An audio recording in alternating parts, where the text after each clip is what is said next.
Mga punto de vista ho nitong si Attorney Ferdy Topacio at nitong si Attorney Salvador Panelo ang ating pag-uusapan dito sa video na to.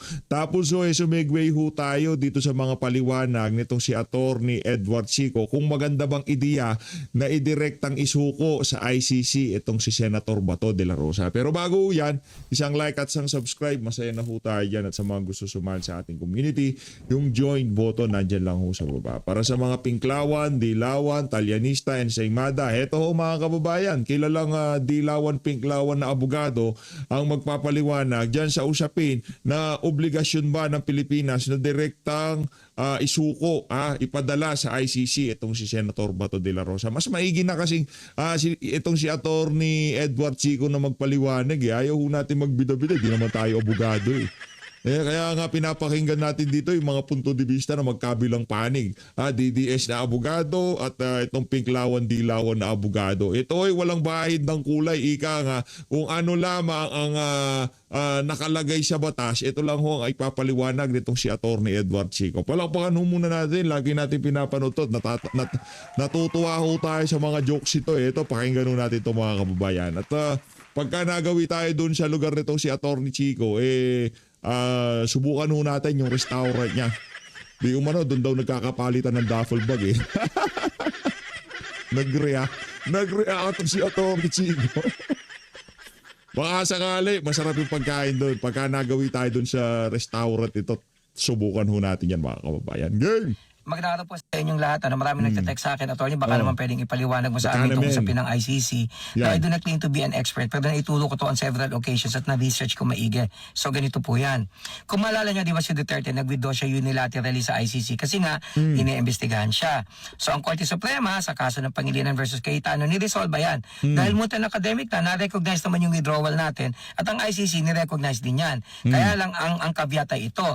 Sabi ng ICC, pero sa mga krimen na nagawa ng miyembro pa kayo, may jurisdiction kami. And in that same Pangilinan case, sabi ng Korte Suprema, may residual obligation tayo na i-honor yung jurisdiction na yon. Meaning, sa mga kaso na naganap ng miyembro pa tayo sa Rome Statute.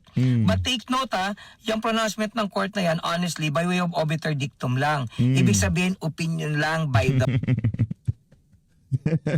obiter dictum, di ho natin naiintindihan yan. Si Attorney Chico lang ang makakapagpaliwanag niya. Kaya para doon sa mga dilawan at pinklawan na ayaw maniwala doon sa pagpapaliwanag ng ibang mga abogado na dapat talaga dumaan sa local court sa mga warrant na yan. Ito na ho, si Attorney Chico, Edward Chico magpapaliwanag dyan. The way, wala dapat bilang. Bakit? Ang main issue po kasi doon sa kaso ng Pangilinan, yung unilateral withdrawal. But be that as it may, maraming mga abogado na lumalabas kasi gusto nilang panagutin si Duterte o pinipilit nila meron tayong pananagutan, i-recognize natin ang jurisdiction ng ICC. So yun yung mindset. So ngayon, ang ICC, naglabas na nga ng warrant of arrest laban kay Bato. So isa lamang ang tanong, pwede bang diretso na siya sa dahig, hindi na dadaan sa korte rito? So maraming mga tao, dahil gusto siya talagang mahuli, ang sinasabi nila, meron tayong batas, yung RA 9851. Kapag ang isang kaso iniimbestigahan, pinoprosecute na ng isang international tribunal, pwede natin i-surrender yung tao na yon. Totoo naman yon. Kaya lang may kolatilya sa Section 17.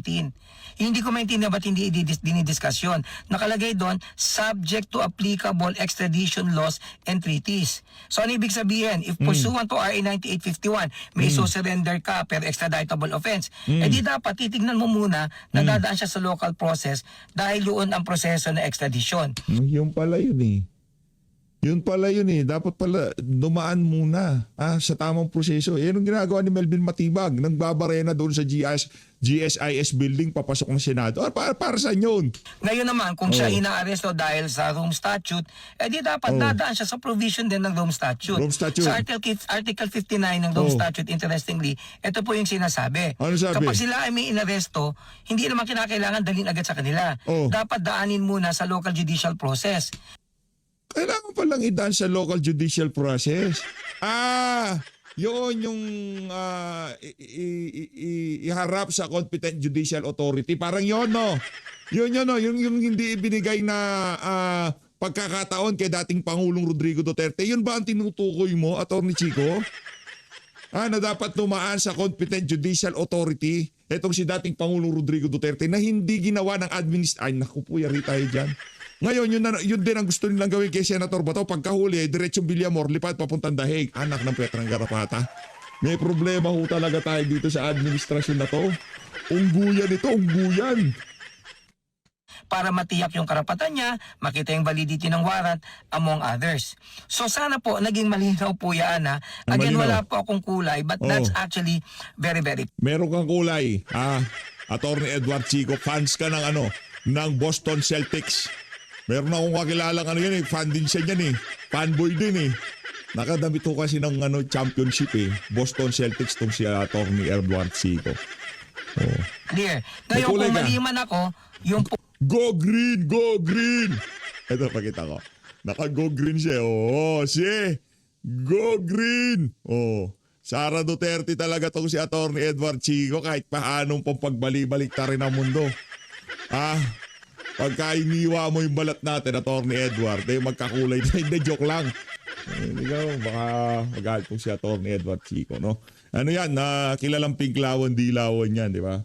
Yung problema lamang kasi, mga tropa mo, Attorney Edward, hindi sila nakakasundo. Si Bam Aquino, si Bargo Gutierrez. Pagbatiin mo kasi yung dalawa para medyo maganda yung atake nila sa 2028 dito kay Lenny o kaya kay Risa. Di ba? kung kaso na lang sa Korte Suprema ang makakapag-resolve niya because only the Supreme Court can settle that issue. So sana naging maliwanag lang po yung sinasabi ko po na yun. Maraming salamat. Maraming salamat, Attorney Edward Chico. Palakpakan natin. Mahusay. Klaro yung paliwanag. Ngayon, pagka hindi pa naiintindihan ng mga pinklawan-dilawan yun, alam na this, di ba? Ano yun yung mga tao, kung gusto nilang intindihin, madali lang. Pero kung ayaw nilang intindihin, kahit ano pang paliwanag mo, dahil nga sarado na ang utak nila, gusto lang makitang lumipad, padahig itong si Senator Bato de la Rosa, yun talaga pipiliin nila. Kahit na magmukha pa tayong katawa-tawa sa international community dahil dyan sa kagustuhan nila na yan, di ba? Na magpasailalim sa banyagang korte at magsuko ng isang Pilipino na kung saan hindi dadaan sa proseso. Yung kidnapping ang datingan, yan, okay lang ho sa mga individual na yan. Ngayon, kung ayaw nyo pong paniwalaan itong si Atty. Edward Chico, bahala kayo dyan. Rerekta na ako dito kay Atty. Perde Topacio. Puro abogado itong mga papanoorin natin dito sa video na to. Tayo lang ho yung hindi abogado. Okay, Atty. Perde Topacio. Sok pa. Wala sounds. Okay, Attorney Ferdy, on Wednesday, there were reports that Senator Bato de la Rosa will be arrested or they will attempt to arrest him again Thursday. Do you have any news if this is accurate? There are so many rumors flying about that we do not know now which are true and which are not. But we are clinging to the latest pronouncement of the President that there are no orders, no standing orders at least, to arrest Senator De La Rosa if there may have been one before. According to a BNC informant, Senator Bato left the Senate premises before 4 a.m. today. He was with Senator Robin Padilla, allegedly. Can you confirm if this is true? I cannot confirm or deny that because the last time that I was in touch by phone with Attorney Jimmy Bondoc, your colleague here at BNC, I was informed that Senator De La Rosa was still within the Senate premises. That was last night after the power came back on in Parañaque. But of course, I do not have any later information than that, whether or not he is in the premises. But if he has indeed left the premises, there is nothing wrong with that because there is nothing that will restrain him from remaining in the premises or nothing that will authorize his arrest once he leaves the premises. We are showing scenes here in the aftermath of the shooting inside the Senate building. These were posted online by Attorney Israelito Torion. Can you describe to us where this is, that door being shown, where does that lead to? I have seen doors like that, a lot of them, within the Senate building as a frequent visitor. Because for the information of the public, the premises of the Senate are within the GSIS compound or the GSIS building, where it shares a common building with, of course, the GSIS. So they have a common wall. And On those walls are some connecting doors. So Yeah. that could have been any one of those connecting doors. Okay. So, ang katabi niya, GSIS building, which is probably why si Senator Amy Marcos posted yesterday on her social media that kasalukuyang binabarena na nila ang pader ng Senado. Or did that mean that they were shutting, like dinidrill nila to keep the door shut para hindi makatakas si Senator Bato? Or meron bang mga NBI na binabarena nila para makapasok sa Senate? I have no personal knowledge of that, but I have also seen pictures wherein there are personnel supposedly from the National Bureau of Investigation with drills, with hand drills, holding hand drills. So I believe that the information given by Director Matibag that there are no NBI personnel there is totally false. In fact, an organic personnel of the NBI was arrested and is now in police custody. Yes, which brings me to that question, because yung naging mga putukan yesterday, the gunshots that were allegedly fired by the person that is now in the custody of the police, ang identification nila so far is that he's an NBI driver. Based on your assessment, bakit? Why would an NBI driver fire shots inside the Senate? Well, your guess is as good as mine.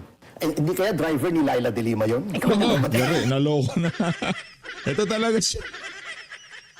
Attorney Ferdy ikaw talaga, ganon. Anyway, Okay.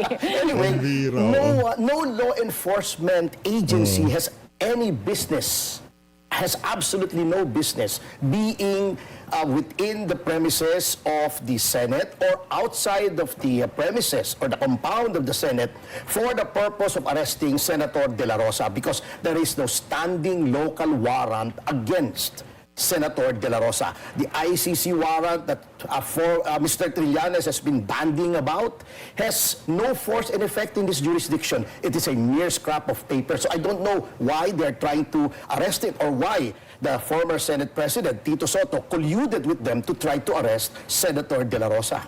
Well, based on what you said, that this is just a mere scrap of paper, that's actually what DILG Secretary John Vic Remulla also said, that the ICC warrant of arrest that was being shown by former Senator Trillanes in Senate is an unenforceable document. When former President Rodrigo Duterte was arrested a year ago, the government said that it was because they were complying with their duties or their commitments for the Interpol, because there was an Interpol red notice. In this case, mukhang wala pang Interpol red notice. So, going back to that question, why was the NBI trying to arrest Senator Bato de la Rosa on Monday with just an ICC warrant of arrest? I have actually absolutely no idea. I know about as much as you do, and that is exactly our point. Number one, the statement of Secretary John Vic Remulla exposes the hypocrisy of the present government. And they have differing standards for the same situation. Now he says that the ICC warrant is unenforceable. Nonetheless, they enforced it against President Duterte. Now, with respect to the Interpol red notice, it is very clear, and you can fact check me on this.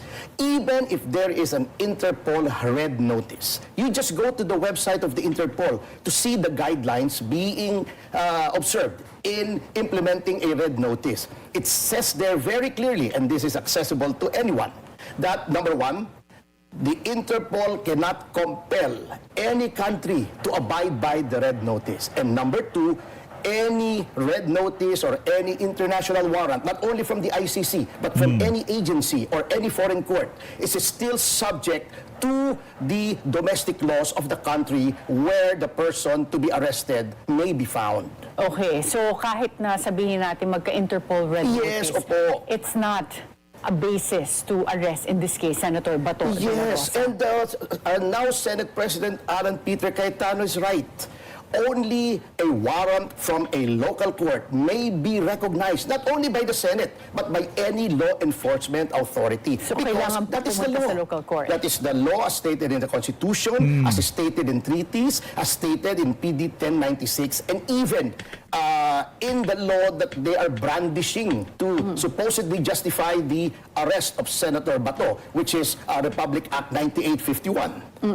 There are some people that have criticized, including the people I interviewed, lawyers, Attorney Mon Esguerra and Attorney Neil Tupas, who said that they felt that NBI went beyond their authority in the manner in which they went to the Senate on Monday at nag-inspect pa sila ng mga kotse. Do you think that they went through that extent of even inspecting cars, trying to find Senator Bato de la Rosa to prevent him from voting on the leadership change in Senate on Monday?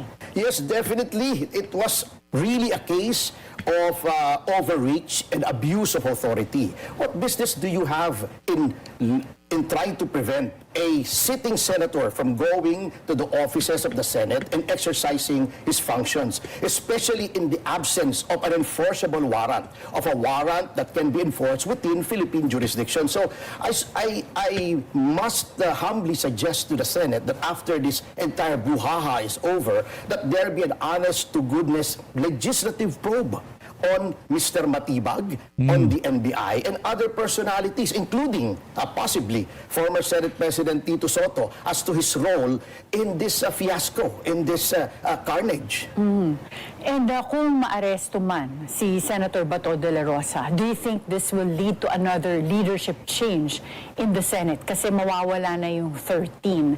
But before you answer this question, we'll have to take a short break at the forefront. Yun. Welcome back at the forefront. We continue our conversation with Attorney Ferdinand Topacio. Attorney Ferdy, should Senator Bato de la Rosa be arrested, kung sakali man mangyari yun, do you think this will lead to another leadership change in the Senate? Only and only if there will be another majority that can muster 13 votes. Because as things stand, there were 9 votes in favor of retaining former SP Soto, 2 abstentions, and 13 in favor of now SP Alan Peter Cayetano. Even if the minority wins over the 2 abstentions, there will be still 2 votes short of 13. So it does not mean that when the 13th voter, the 13th senator that voted in favor of leadership change is arrested, that will nullify his vote. That vote has been cast, it is there, and it stands until another 13 votes are acquired by a new majority. Okay, so since pinag-usapan natin kanina na right now, the President himself said that he has no order to arrest Senator Bato de la Rosa, if the NBI arrests Senator Bato de la Rosa without a court order being issued along with the ICC warrant of arrest, how do you think that would be enforced? Would that be legal? Well, the arrest would not be legal without a local warrant. Number 2, if the NBI or any other law enforcement agency does that, definitely it will make our president look like an idiot, because he says that he has no orders. He told them, I've seen the clip of the president, he said, he asked the NBI to withdraw after the Supreme Court has issued an order giving the government 3 days within which to answer the new motion with manifestation filed by the main lawyers of Senator De La Rosa, and that is implicit in that statement that the government will await the ruling of the Supreme Court. By the way, I would like to disabuse the minds of the public that the temporary restraining order as prayed for by Senator De La Rosa has been denied. It has not been.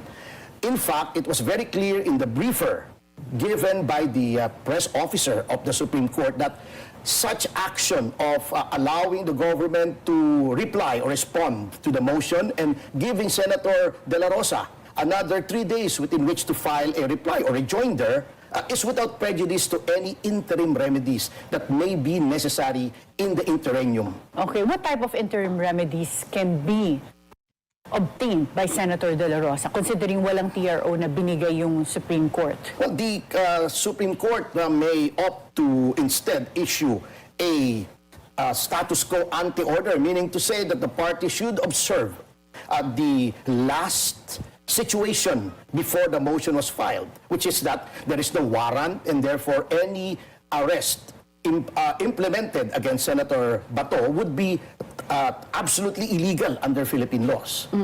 You previously said that Senator Bato de la Rosa will comply if there is a local warrant issued by a local court. Will that happen, do you think? Magkakaroon ba dito ng local warrant pursuant to the ICC warrant of arrest? I cannot second-guess the courts in the same manner that I wish to clarify that I'm not second-guessing the Supreme Court when it comes to the remedies being sought by Senator De La Rosa. But the issuance of a local warrant is dependent upon following the procedure as laid down by the law. And the laws Anong law ba yun sa'yo? Kasi marami nang sa site na laws dito, RA 9851 is what others say to justify daw na pwedeng isurrender ng Pilipinas si Senator Bato to The Hague. In my humble opinion, they say, that opinions are like assholes, everyone has one. But my humble opinion on this matter is that RA 9851, especially the provision that they invoke, which is Section 17, cannot be taken in isolation. In fact, even by itself, it mentions certain standards to be followed, either in surrender or extradition. For one, it says that a person found within Philippine territory may be surrendered or extradited pursuant to applicable extradition laws and international treaties. Now, what is the extradition law? The extradition law is still the 1977 vintage Presidential Decree 1069. Of President Marcos President Sr. Marcos Sr., which was promulgated by then President Marcos Sr. By virtue of his authority under Amendment 6 of the 1973 Constitution, which gives the President lawmaking powers contemporaneously with the Batasang Pambansa. Okay, there is a new rule of procedure implementing that, which was issued by the Supreme Court only last year, which basically hews closely to 1069. Why is that? Because a procedural law cannot override or go against or repeal substantive law. And I hate to cut you, Attorney Ferdy, because kunikulang na tayo sa oras. So, in short, you're saying that if we follow the applicable laws, which would require extradition, kailangan sundin yung proseso for extradition. So that very briefly, the procedure would be the ICC would course the warrant through DFA, a certified warrant, not the one being brandished by Mr. Trillanes, and then the DFA, it will check the requisites. If all the requisites are there, it will endorse it to the DOJ. The DOJ will ask the special counsel to file a petition for extradition in the regional trial court. There will be a process, a brief hearing according to the 2025 rules. It should be finished in 30 days. And then if the judgment of the RTC is averse to the extraditee, it can be appealed to the Court of Appeals, which will render a decision in 90 days. Always, and in the final act, any warrant of arrest to be enforceable against Senator De La Rosa should be issued by a local court. That is the Court of Competent Jurisdiction being mentioned in Section 2 of Article 3 of the So, Bill of ibig Rights. sabihin, if we go by the letter of the law, the applicable laws that you're mentioning, then mahaba pa talaga yung proseso and walang basihan yung NBI to continue their attempts to arrest Senator Bato de la Rosa. Walang basihan. If I were the government, I would just let the procedure take its course. They should initiate it right away if they want to expedite proceedings. There's the DFA, there is the DOJ. Umpisahan na nila, mag-file na sila ng extradition petition. Well, Attorney Ferdy, just this morning sumulat si Senator Amy Marcos sa kanyang kapatid na si President Bongbong Marcos asking that certain officers, including NBI Director Melvin Matibag, be relieved pending investigation. So we have here the temporary relief sought by Senator Marcos, Senator Amy Marcos. So, palagay mo ba aaksyonan to ng presidente? And to a certain extent, do you think that the NBI chief, the director, is acting without the blessing or authority of the president? Kasi meron mga nagsabi rin na siguro naman hindi siya malalakas loob ng ginawa niya nung Monday kung walang utos from the taas. I will presume that initially he had the blessings of the president. If he did not have the blessings of the president to coordinate with then SP Soto and try to effect the arrest of a sitting senator even within Senate premises, then he should be reprimanded or even dismissed by the president. Now he has the blessings of the president, then he has withdrawn the standing order to arrest Senator De La Rosa, as may be implied from his latest statement, then he should be at least temporarily relieved because there is now a crisis of credibility. And if the president, if he wants to retain whatever little credibility he has left with the people, should take immediate action and show that he is serious in protecting not only the rights of Senator De La Rosa, but the rights of every Filipino.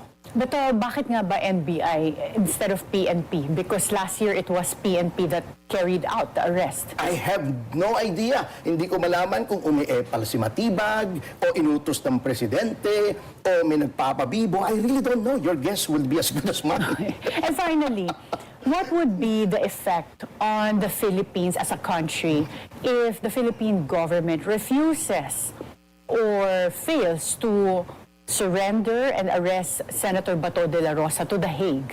Nothing, because we are no longer, we have withdrawn in 2019 from the Rome Statute. We must recall that a similar warrant was issued against Putin of Russia.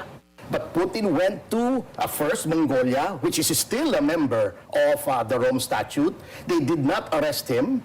Of course, there were some sanctions being attempted by the ICC. And then in 2025, he went to Tajikistan, which is also a member of the Rome Statute.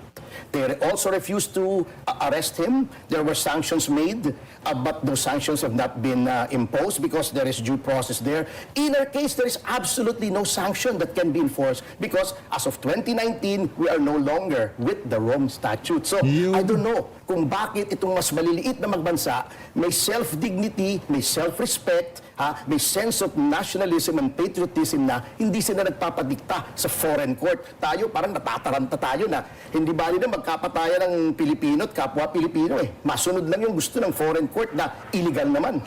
And finally, Attorney Ferdy, kung sakali ba na dito file ng kaso si Senator Bato de la Rosa for EJK killings? Because, for example, the CIDG initially issued a subpoena for him to appear there in relation to their investigation on EJK killings. They later withdrew this, but kung sakaling dito i-file, haharapin niya ba? Of course. Very clear naman po ang stand na ng senador. Dito, for all his official actions na sinasabi nilang allegedly illegal, criminal, he wants to be taken into account kung meron mga liability dito sa sarili niyang bansa. Bakit ka huhusgahan ng banyaga? At kung merong warrant na ma-issue ang local court in relation to a case filed here, will he surrender himself? Of course, definitely. Well, he has no choice actually in the matter. And being a lawmaker, I'm sure he will abide by whatever domestic legal process is issued against him. But ang atin lang, kung meron man siyang warrant, that should write fini to the ICC warrant because if there is already a jurisdiction being exercised over him by a local court, that should take precedence over a foreign court. Ang galing ho nitong si Atty. Ferdy Topacio, palakpakan ho natin. Di ba? Mahusay talaga tong si Atty. Ferdy. Lipat ho tayo dito kay Atty. Salvador Panelo. Game! Ng gobyerno sa Senado, lalo na po yung mga nangyari kagabi, Attorney Sal. Yung mga yan, yung kawalan ng paggalang ng mga ahensya, ang kawalan ng respeto sa Senado, yan po isa lang ang tinuturo niyan. Failed governance, bigong pamamahala ng nakaupo sa gobyerno. At ang tinutukoy natin, ang pinaka-puno, ang presidente ng bansa. Palpak! Kasi kung ikaw ang presidente, yung mga nagaganap ngayon dyan sa Senado, hindi mangyayari yan. Number one, kung marunong kang mamahala. Number two, hindi rin mangyayari yan kung wala kang inutos. O, di ba? Sapagkat yung mga ahensya, yung NBI na yan, yung ano pa, DOJ, yung PNP, yung Army, hindi naman gagalaw yan ng walang go signal ang presidente. So kung merong gulo at hindi mo napapahinto yan, ibig sabihin, bigo ka. bilang presidente ng bansa. That's the long and short of it.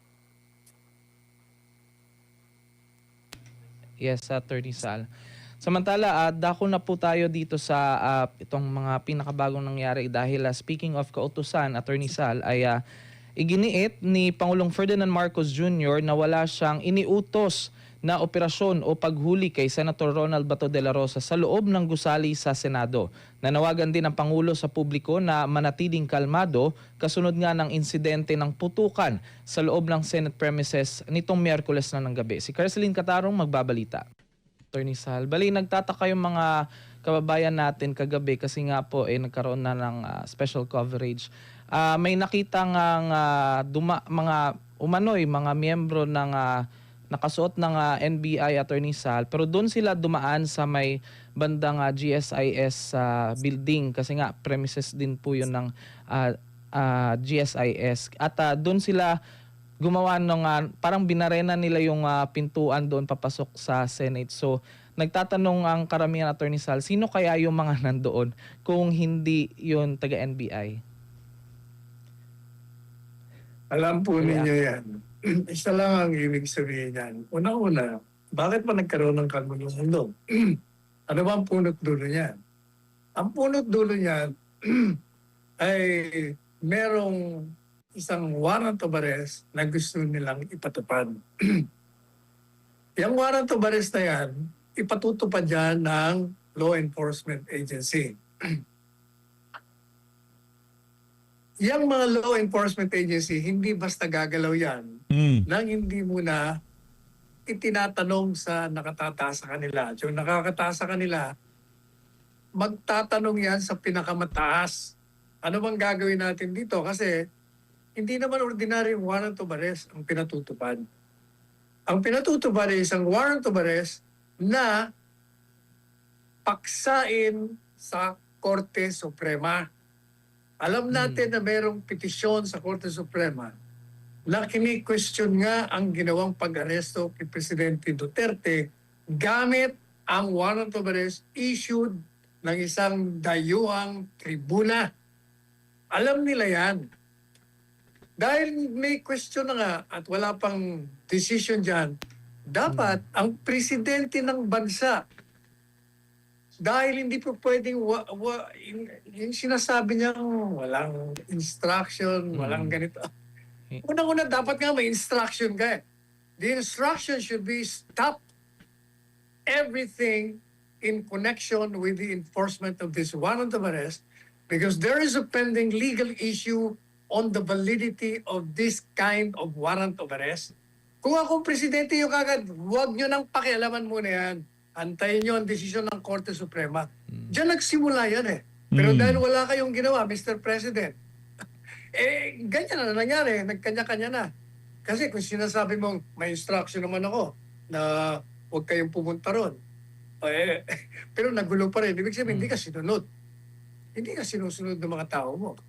Kaya kanina sinabi ko na nga, the long and short of it means failed governance, bigo ang iyong pamamahala. Either hindi mo alam kung anong dapat mong gawin bilang presidente or hindi ka sinusunod ng mga sinasakupan mo. Kaya magulo. Kasi kagabi lang nagkakagulo. Sabi niya, pinatawag ko kinausap ko si...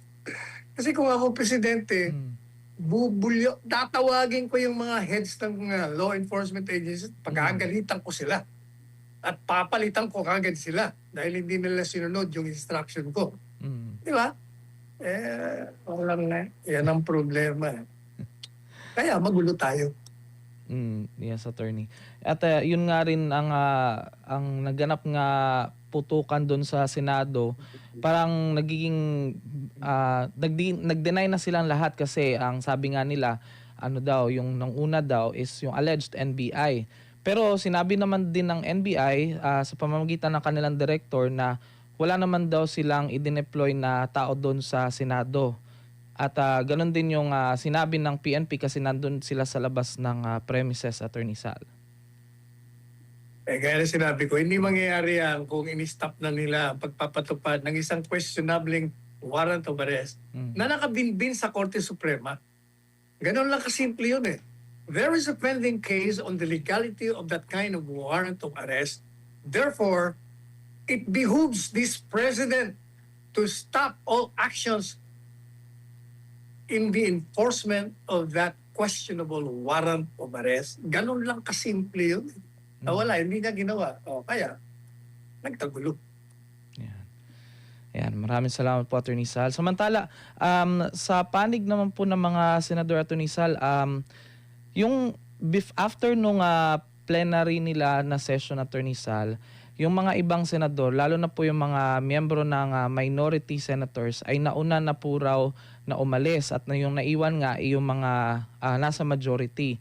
At nagtataka din po yung mga kababayan natin kung bakit daw sila nauna. Kasi nga, yung iba ding senator na naiwan doon sa loob ng Senado, kasi nga po may ginawa din silang caucus doon sa pagpupulong nila, sinabi nila na meron daw nagtip sa kanila na dapat umalis na daw sila doon sa premises dahil mayroon daw magaganap nung gabing yon. Pero hindi nila magawang iwan kasi nga po hinintay din nila yung articles of impeachment. So unexpectedly sa part ng Senado, mga senador na naiwan doon, yun po talaga yung nangyari. So ano pong reaction niyo po doon sa isyong gano'n?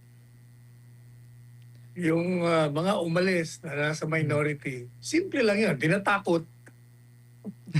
Ano ba matawag mo doon? Natakot. Yung mga nagpaiwan, matatapang. Hindi sila natinag sa kanilang katayuan doon sa loob ng Senado. Ganun lang yun. Ayan. At sa iba pang balita, Attorney Sal, after ng mga nangyari ay formal na nga ang isinumite ng Kamara yung articles of impeachment laban kay Vice President Sara Duterte nitong Miyerkules din ng gabi sa gitna nga ng tensyon na nangyari sa Senado sa loob ng kanilang gusali.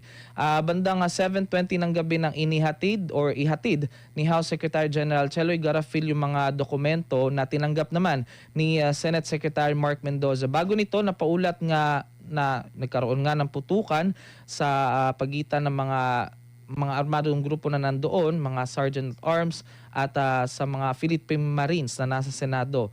Pero nauna ng kinwestiyon, makalipas nga na ilang minuto, pinayagan nga rin sila makapasok after nung nangyaring putukan. Depensa naman or nauna ng kinwestiyon nga ni Senadora Amy Marcos yung umano'y mabagal daw na pagpapadala ng Kamara sa impeachment articles at sinabing hindi makatwiran ang dahilan na kailangan pa daw itong paramihin dahil marami namang resources ang House of Representatives. Depensa naman ng House Public Accounts Committee Chairman na si Terry Redon, nais daw lamang nilang masigurong nasusunod yung lahat ng guidelines ng Korte Suprema at due process matapos nga naibasura noon yung unang impeachment laban kay VP Sara noong nakaraang taon, Attorney Sal. Pero yun nga, marami rin ding na nagtatanong ng mga kababayan natin na bakit daw pinatagal. Hindi na lang agad na dinala sa Senado at least before nung nangyaring insidente, Attorney. Unang-una, ano naman kung matagal na dumating ang articles of impeachment. Kahit na isang linggo pa, ganun pa rin yun. Dadala pa rin at tatanggapin. Yun namang excuse naman ng isa, tinitingnan pa nila, mga kalokohan din yun. Para pareho na lang, nakakayabot ng... wala. Yung articles of impeachment, darating at darating yan. Ito namang kaibigan mo si Amy, gagalit, bakit daw ang tagal? Samantalang yung minority nga, kine-question nga nila yan, ayaw nga nila yan impeachment. Dapat nga matuwa sila dahil hindi pa pinadadala. Puro mga balat kayo kasi. Basta lang makakuha lang ng pagkakataon na mamidya, okay, mapanat yung mga yan. Puro publisidad ang nasa isip ng mga yan. Ang dapat pag-usapan nyo, anong gagawin nyo ngayon? Kaya questionin nyo ba? Kasi nung kayo nasa minority, sabi nyo, yung oppose nyo. Yan ang gawin nyo. Kung anong opposition. As I said, in my commentaries in this program, ang pwede nilang gawin, Number one, sabihin nila, hindi muna tayo magkukonvene dyan. Kasi meron pang petition sa Korte Suprema na ini-question nila yung legalidad ng ginawa ng Committee on Justice. So, kung sila yung mag-convene at ituloy na ng paglilitis, baka mapawalang saysay lamang yung articles of impeachment. Di useless. Gumastos ka na, naubos ang panahon mo sa paglilitis ng walang saysay. Mm. Kaya tama yung gagawin nila, kung yun ang gagawin nila. Mm. At kung mag-convene naman sila, pwede rin naman pag-usapan pa rin nila. Ito ba ang impeachment complaint na ito? Siyempre, dapat pag-aralan mo kasi yung mga judges sa lokal na hukuman, bago sila mag-issue ng warrant para makuha na yung akusado at isimulan mo na ang paglilitis, pinag-aaralan muna nila yung demanda. Meron bang probable cause? Ganon din ang impeachment court sa tingin ko bilang abogado. Trabaho niya yan. Pag-aralan nyo, tingnan nyo, meron ba? Kasi I'm sure halos lahat ng abogado sabihin, hindi, sabi ng Constitution, as soon as you receive the articles of impeachment, you convene and proceed with the trial. Hindi naman ganun. Alam po ninyo, ang Constitution naman hindi kailangan sabihin ng bawat galaw mo. Meron palaging general statement yan. Gagamitin mo na lang dyan ang sentido comum mo.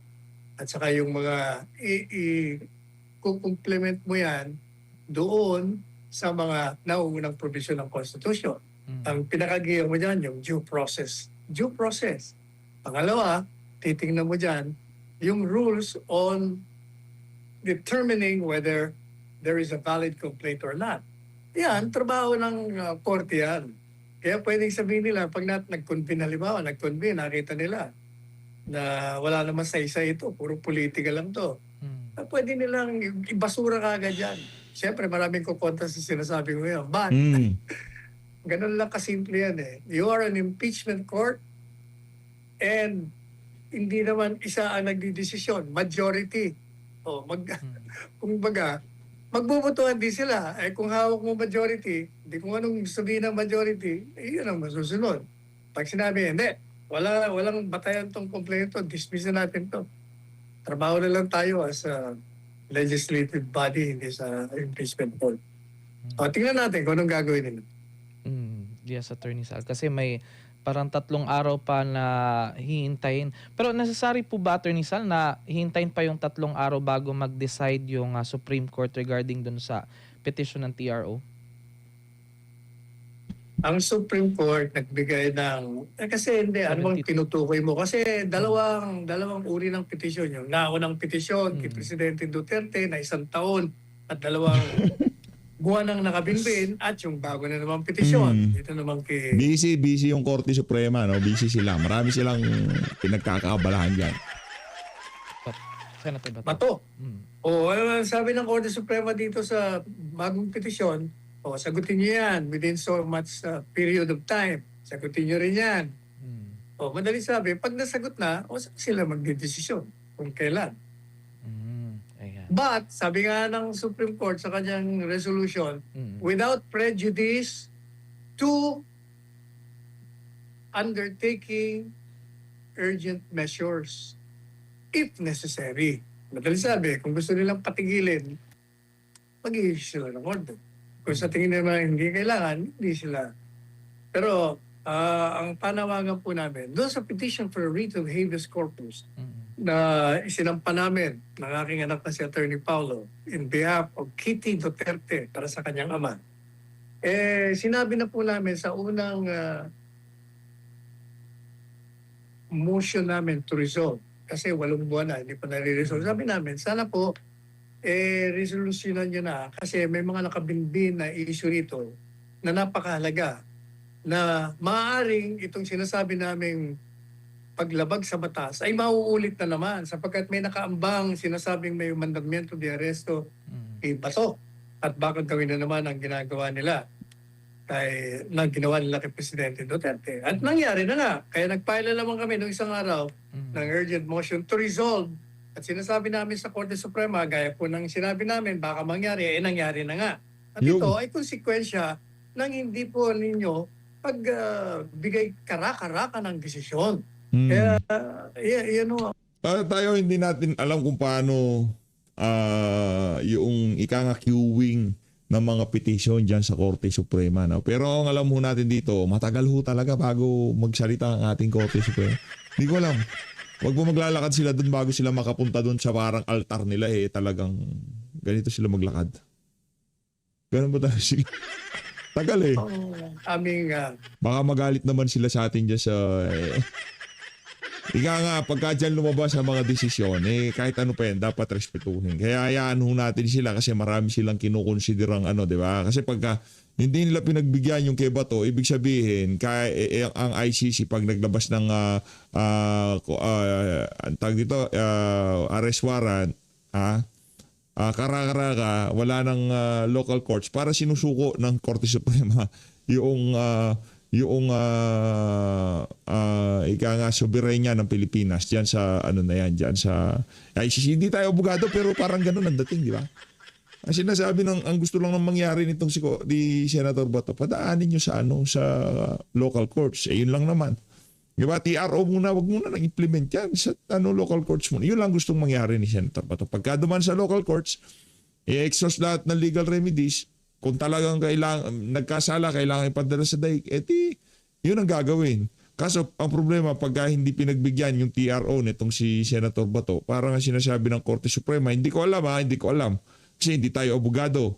Diba? Si Atty. Salvador Panelo ang abogado, ito si Atty. Ferdinand Topacio. Ang dating, para sinusuko natin ang ating sige ICC, pag naglabas kayo ng dito, okay na yan, wala na kaming pakialam kahit ano pang gawin niyo dyan. Diba? Parang ganun ang datingan pakiusap sa Korte Suprema na sana po i-resolve nyo na. Kasi may mga nakabinbin na mandamiento de arresto kay Bongo, kay Danao, kay Albayalde, at kung sino-sino pa na sinasabing co-conspirator.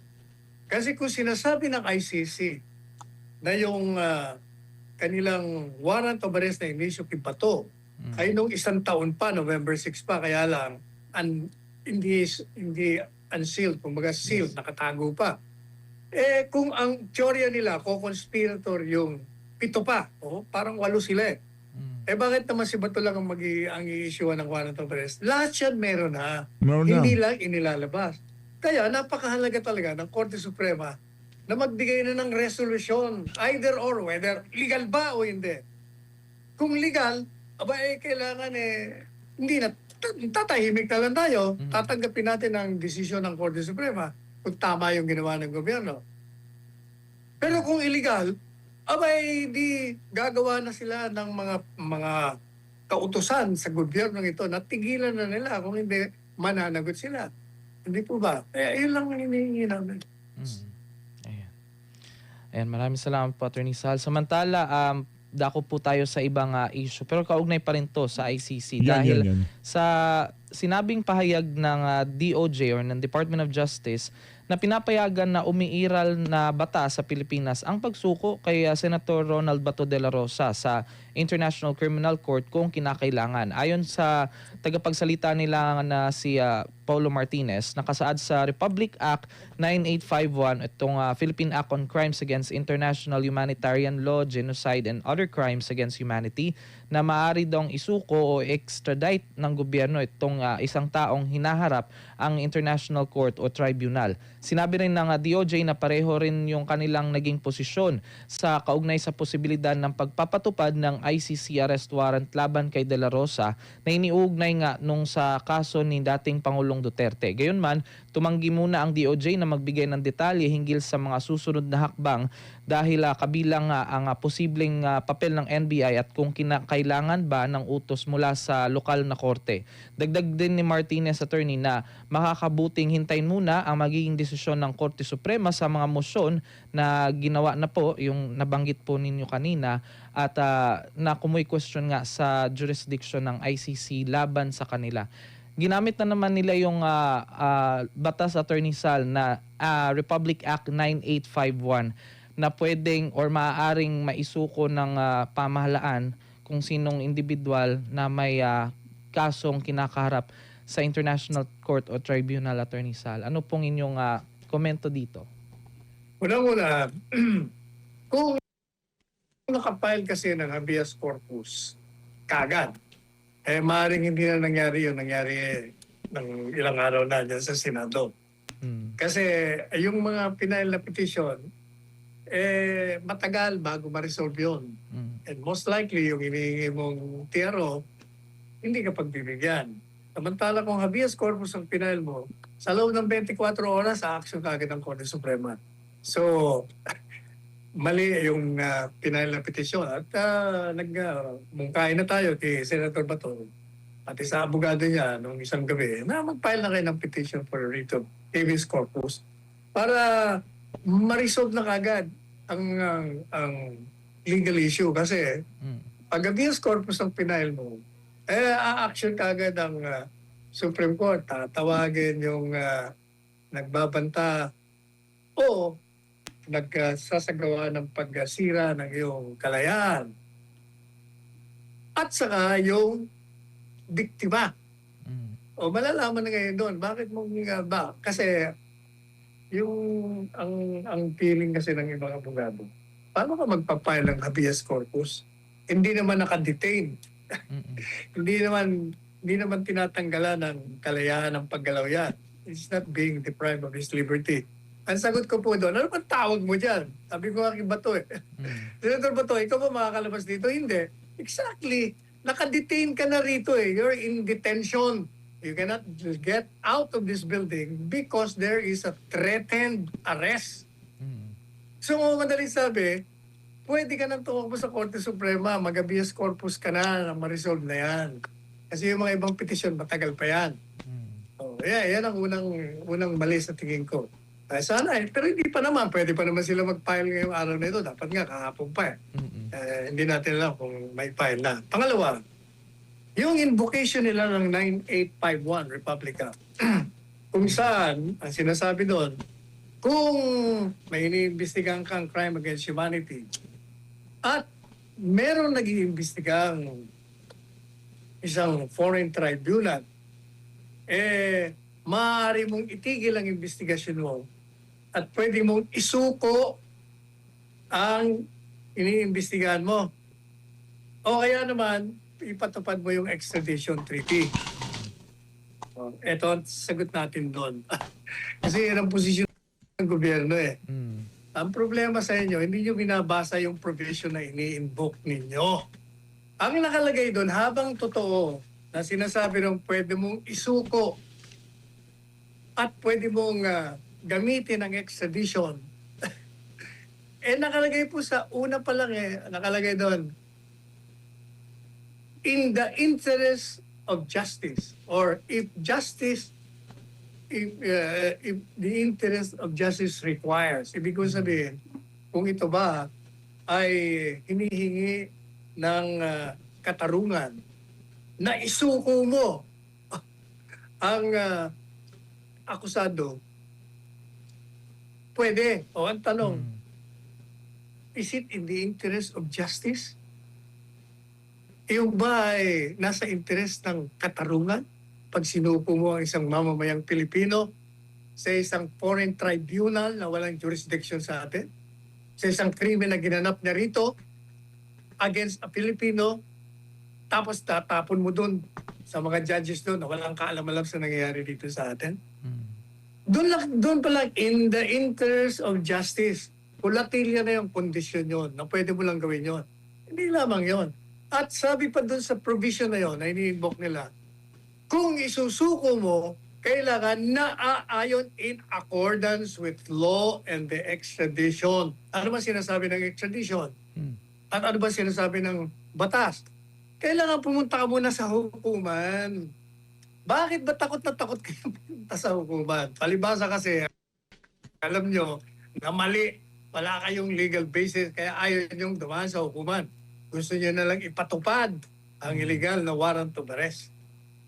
Di ba? O yan wala namang ibang pagningin o pananaw at konklusyon ang makukuha mo kung hindi mo titingnan yan. Kahit yung batas na yan, sinasabi, in the interest of justice. Is it in the interest of justice that you surrender a Filipino citizen committing a crime against a fellow Filipino in this country to a foreign tribunal composed of judges that do not know what is happening in this country? Definitely, it's not in the interest of justice. Walang justice doon. Tapos sinasabi pa doon, sige, suko mo. Pero kailangan na ayon sa batas. O ano man sinasabi ng batas. Kailangan pumasok ka sa hukuman. O. Kaya hindi po pwedeng gamitin nila yun. Pwede nilang gamitin. Basta sagutin mo muna yung kondisyon ng dalawa.